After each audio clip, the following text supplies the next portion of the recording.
Hello, everyone. Lovely to be back this is my home turf in Hamilton Road. And my name's Josh, as Keith said. I'm married to Catherine. We've got two little boys. We've got a 4-year-old called Daniel, and we've got a 1.5-year-old called Joseph. So our house is a crazy house. But when I was growing up, I was blessed to be raised in a Christian family. Mom and Dad took us to this church from basically as long as I can remember. I used to sit up there where they're actually sitting tonight. So things don't change, you know. But that was where I ended up hearing about Jesus and learning about Jesus from a young age. And I grew a personal relationship with Jesus when I was about 15. And I remember one day when I was 18 years old, I came to church here, and there was a man, a guest speaker, who was speaking in the church. His name was Andy. And I remember when I was listening to Andy preach that morning, I felt absolutely rooted to my seat, because he was sharing about this thing called church planting. And he recently just planted a church in a town called Donabate, which is in North County Dublin. And he said, if anybody wants to help at the kids club, I'd come and speak to him at the end of the service. So I felt this urge that I had to go and speak to this man. And he was very good. He let me come down and serve in the kids club for the week. And it was while I was there that I got an opportunity to be able to serve as an intern in the church for a year. And while I was in this church serving, just meeting people who had never heard about Jesus, who were coming to church for the very first time, and I was seeing people. I've grown up in Hamilton Road, obviously, which is a very, very old church. So I was in a church that was 1.5, 2 years old, and it was just amazing to see the freshness and the enthusiasm and the life that was there. And when I was there, I just got this desire inside me, and I think God gave me this desire. It's to be involved in church planting. Because what I found was, growing up in Bangor and coming to church in Bangor, how many churches do you think there is in Bangor? 20? Maybe more? Whereas in the Republic of Ireland, there's towns almost as big as Bangor, but they might only have one, if even one, gospel church in them. So there's a massive need. And I'm going to share a little bit about our story of Balbriggan and how we ended up meeting. We're 5 years old now as a church. So I'm going to tell you how this happened, but I'm going to share this story tonight through the lens of a verse from John chapter 10. This is John chapter 10, verse 3. Jesus is talking about how he is the good shepherd. And this is the line which I think is the story of our church in Balbriggan. And it's the story of your life, if you know Jesus. And it says this: the sheep listen to his voice. He calls his own sheep by name and leads them out. And this is the story of our church. The sheep know Jesus' voice, and they come. So let's wind the clock back, and I'm going to take you back to the year 2017. And at this time I was working as a community worker in the church in Donabate. And during this time, the elders in this church had a vision for planting a church somewhere between Donabate and Drogheda. Now, if you know this area at all, there's a lot of people live there, probably over 100,000 people in this area, and there's actually very few gospel churches. So they said, we want you to go and have a look around these towns and see what comes out of it. Now, at the time, I was about 22 years old. I didn't know what I was doing. I still don't know what I'm doing, but I didn't even know what I was looking for. So I remember the books about church planting, they all said you have to get a lay of the land. So I remember I was Googling Balbriggan, and I remember of all these towns, Balbriggan stood out the most because it's the most ethnically diverse town in all of Ireland. And it's also the youngest town and the fastest growing town in Ireland. So I thought, this seems like an amazing place to be able to plant a church, until I went to visit it. And I remember when I went to visit, it was the Halloween of 2017. It was a cold, rainy, miserable day. And I remember walking down the main street, everybody looked miserable. And also, because it was Halloween, there was skulls, zombies, body parts in every garden. And I was like, this is not going to be possible. How are we going to do this? The last thing people in this town are going to want is a Presbyterian church. But I knew about 3 Christian families who lived in Balbriggan, and they were traveling from Balbriggan all the way to Donabate for church on Sundays. So I said to myself, well, I'll go and chat to these families and see if anything comes out of this. So I went to visit the first woman, and she's a granny. She's called Tony. And I said to her, Tony, we've got this vision for starting a church in Balbriggan. What do you think? And her eyes just lit up, and she said, Josh, I've been praying for 20 years that God would bring a church that I could go to this town. couldn't believe it. And then she said, actually, I think the reason that God has given me this house is for the church to use. So you can use it anytime you want. I said, well, thank you very much, Tony. I certainly will. So that was Tony. And then the next two people that I visited, they're two sisters from Kenya called Myra and Salome. And I went to visit them in their house. They gave me some Kenyan tea, of course. And as I was telling them a bit about this idea, this vision of starting a church in Balbriggan, they were just like, this will be amazing for us because it's so difficult for us to bring our children 25 minutes drive on a Sunday morning and go to a church far away. It will be amazing to have a local church to go to. So here I was thinking that we were going to have to start something from scratch and that we were going to have to convince people to come along. But it turned out that God had already been at work long before I'd ever even heard of Balbriggan. Before I'd ever visited the town, he was bringing his people there. And so as we started to meet together, I think Harris is going to put up some pictures. We started having meals together as a church family, or as a little community. We were meeting in Tony's living room, and we started to read the Bible together. There we go. That's a few of the meals from the early days. And we started to see how powerful Jesus' voice is. We started to see that when Jesus calls his people, his voice is so good and so beautiful that they come. So that summer, as we started to gain momentum, we started to meet some other people who were Christians, and we ran our first ever kids club in the town. And at the end of the week, we had this big barbecue. And the idea behind the barbecue was we wanted to just invite any excuse to meet people and to invite people along. So we had the barbecue in Tony's house, and one of the people who came to this barbecue was a man called Tommy. Tommy is Tony's neighbor. And Tommy is a soldier in the Irish Army. And as we were sitting together at the barbecue, we were having these really burnt burgers. And I was listening to Tommy, and I was amazed to see this man had become a Christian 20 years ago. 2 soldiers in the army had led Tommy to Christ. He prayed the prayer, he fully trusted in Jesus. But then life happened to Tommy, and he ended up moving from Tala, which is in South Dublin, all the way to Balbriggan. And he got disconnected from church, from Christians, and for 20 years, Tommy wasn't going to church. He wasn't meeting with Christians. He was not doing anything to grow in his faith. And as we were chatting, and I was sharing a bit about how God was calling us to start a church in Balbriggan, Tommy's eyes lit up. And he said, I'm back. And I remember that Wednesday night, he came into the Bible study with an old Bible tucked under his arm. And he said, this is the first, there it is. He's the guy on my left. And he said, this is the first Bible study that I've ever been to in 20 years. It's so good to be back.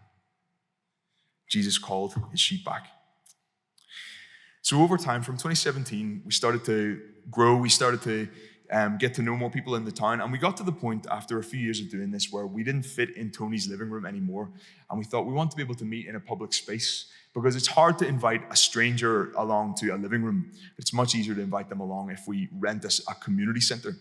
And we got to the place where we rented this building. It's called Balbriggan Clubs Community Center. It's right on the main street of Balbriggan. And there's a sports hall in there. It's a bingo hall by day and football hall. And then it's a church on Sundays with us. And we started meeting on Sundays in January 2020. And it was just this beautiful time. We were starting to really see people coming along and we're seeing people serving. This was what our little church looked like in the early days. But we only lasted 7 weeks.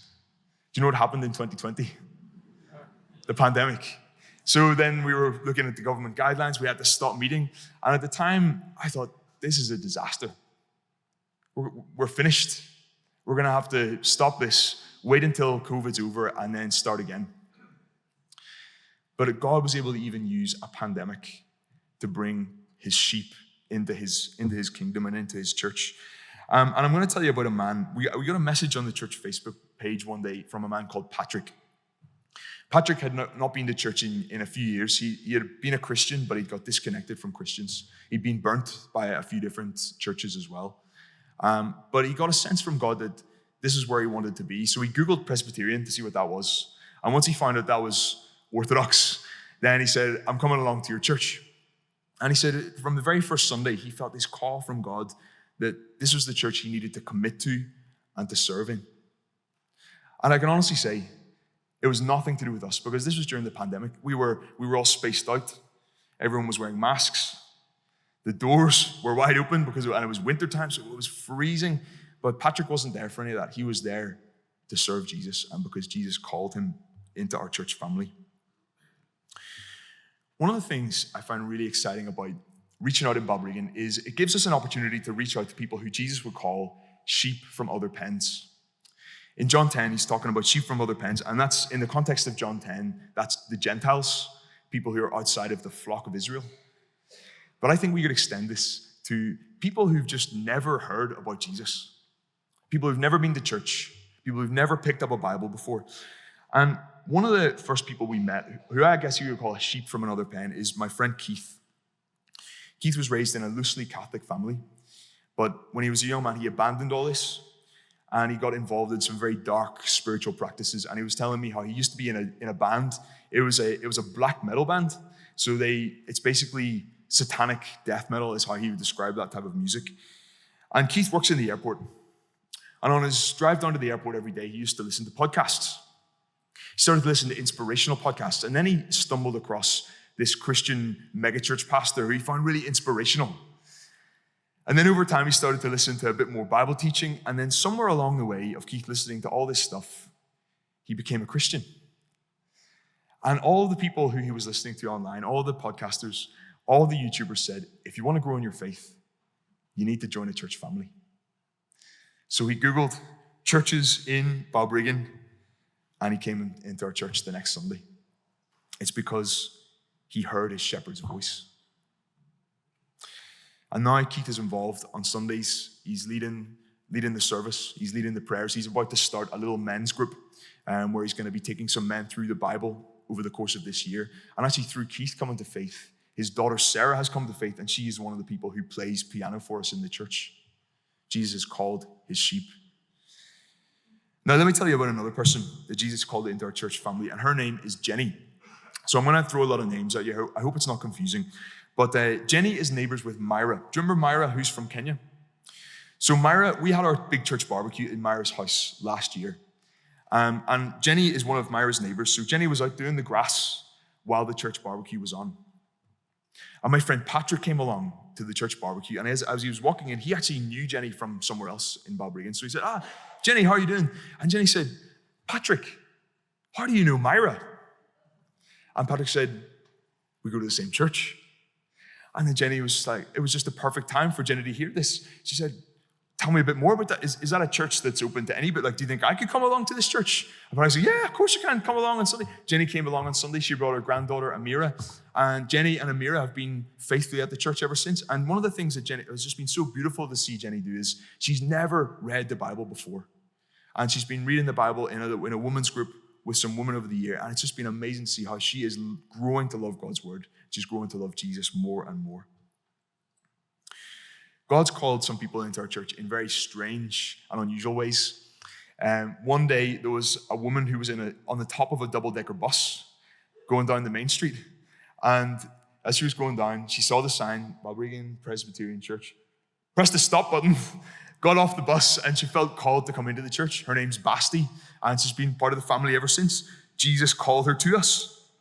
Here's a strange one for you. One of the things I just love is how Jesus is calling people of all ages, all backgrounds, all stages into his family. And there was a Sunday about a year ago that a young girl called Nadia came into church. Nadia is 17. She's from Poland. And Nadia and her boyfriend, Artis, had started to watch TikTok videos about Jesus.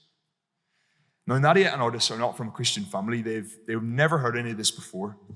But when they were watching these videos, they felt a call to follow Jesus. So they Googled churches and they came along. Nadia came first on her own.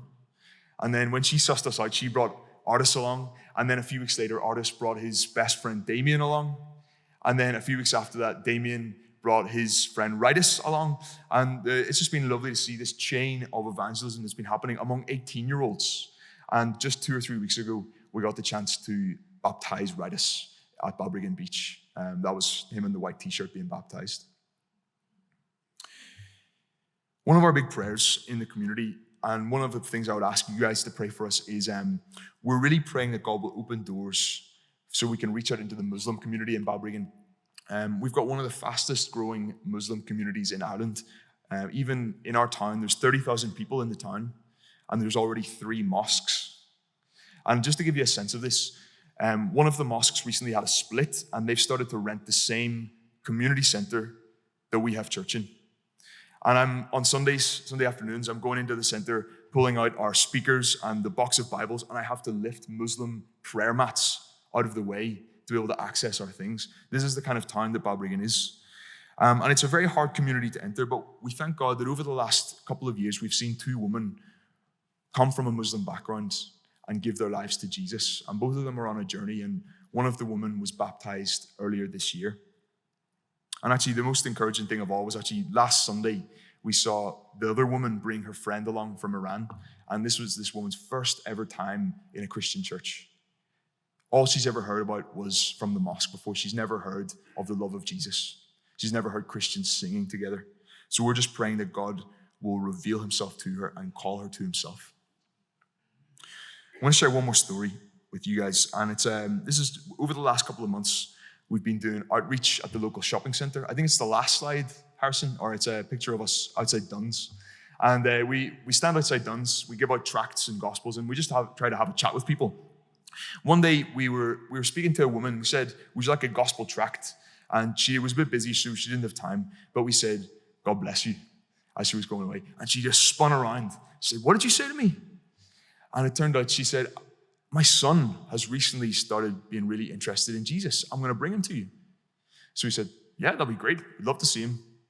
Didn't expect anything to come of it. But half an hour later, she'd picked her son up from the gym. He's 18. She'd brought him back to us. Her son's called Aiden. And Aiden's the other person in that picture you saw being baptized 2 or 3 weeks ago. Aiden became a Christian from watching TikTok videos. And when he was ready, when he met us, we were the first Christians he'd ever met. And he's actually with us in that picture there, giving out gospel tracts, talking to people about Jesus on Friday afternoons. As I was reading John 10, and I was thinking about what it means to share the gospel in the community. John 10 makes it seem so simple because Jesus calls his sheep, and his sheep come. But actually, in reality, it's a lot slower than that, and it can be a lot more difficult than that. And there's been times where I've been sharing some of the beautiful stories and the highlights that we've seen over the past 5 years of meeting, but there's been many, many stories where we've seen people seem to come along for a little while and then disappear. We've seen seasons where it seems like God isn't doing anything at all. We've got really close to some people, and then they've vanished. And this is slow work. And I think there's a temptation in this work to try to shortcut the gospel. And we could think to ourselves, if we can just put on a really great event in Balbriggan, if we can just give people a really fun time, give them loads of food and just have loads of fun and enthusiasm and energy, then they'll come. But that's just man's way of getting people to follow him. That's not Jesus' way. And I think it's so easy to forget that it's only Jesus' voice that does the calling. It's never our voice. Over the past 5 years, we've had some tough times in the church, and I mentioned the pandemic at the start. The irony was, the elders in Donabate said, we're going to give you 12 weeks to see if this gets off the ground. We're going to have 12 weeks of funding, 12 weeks of support, and then at the end of the 12 weeks, we'll assess to see if it's going to continue. But we only made 7 weeks. We started off as a very small little group in a living room, and there was people who came along in the early days, and because we were so small, they got scared. They were like, I'm going to be too exposed in this group, and they disappeared. They weren't willing to commit to it. And that's not even to mention the daily tough situations that people in the church family are facing. In Balbriggan, a lot of people are struggling with money and financial issues, poor mental health. People are having series of deaths in the family. We have loads of single parents. We have many people who are the only Christian in their house. People who are suffering from addictions. And all of these challenges make it easy to forget the power of the shepherd's voice. So that's why the most important thing that we need to remember, and this is the only way we can keep going and we can handle the ups and downs of this calling, is to remember that we are sheep. Jesus is the shepherd. I'm the pastor of the church, but I'm first and foremost a sheep following Jesus, the good shepherd. And I thank God that it's not my voice that people are following, because if it was my voice, it would lead them into a disaster. And I find this incredibly encouraging and freeing to know, because oftentimes I'll wake up on Monday morning and I'll feel low because I feel like I really made a mess of the sermon yesterday, or nobody came, or people who I've been praying for and inviting to come for ages, they didn't show. And all the times that I've been feeling disappointed and burnt out, those are the times I've forgotten who I am. And I've forgotten who my shepherd is. And my shepherd is the same one who says, I will build my church, and the gates of hell will not prevail against it. And this gives us the freedom, and it gives you the freedom to risk failure. I remember in the early days of the church, my boss and friend, Andy, he was saying, Josh, don't worry. If this fails, if the church in Balbriggan has to shut down, and if it actually is such a disaster that the church in Donabate, the mother, has to shut down as well, it'll be worth it. Because people got to hear about Jesus, the Good Shepherd, the only one who can save. So I want to encourage you guys. I don't know who you're talking to, but I know that there are people in your life who Jesus wants you to tell about the good news of Jesus, and trust in his power, trust that he will call his sheep. He will be victorious, no matter how sketchy or how rough our plans are. I want to share one last little story with you guys. A few months ago, we had a guy come and do a placement with us. He wanted to find out about church planting. So he spent a few weeks living with us. He was coming to church and just seeing all the things that we do. And at the end of his time, he said to me, Josh, everything in this church is wrong. I said, what? I felt very defensive. I was like, I love these people. How could you be saying everything's wrong? This is a beautiful little community. And he said, everything's wrong in this church. He said, the time is wrong. What kind of church meets at 4:30 p.m. in the afternoon? That's a terrible time to meet. And he said, the hall that you meet in, it's a terrible hall. He said, it's echoey, it's cold, it's uncomfortable. The chairs, they're not even comfortable, they're not nice. It doesn't feel anything like a church. The piano player doesn't even know what he's doing. But he said, that's actually a good thing, because it shows that they're not here for any of that. They're not here for a performance. They're here for Jesus. And I hope what I've shared in some small way is able to encourage you as you go back into your family and your street and your workplace. You will trust in the power of Jesus, the Good Shepherd, who can bring people from death to life and rescue them. Thank you very much, everyone.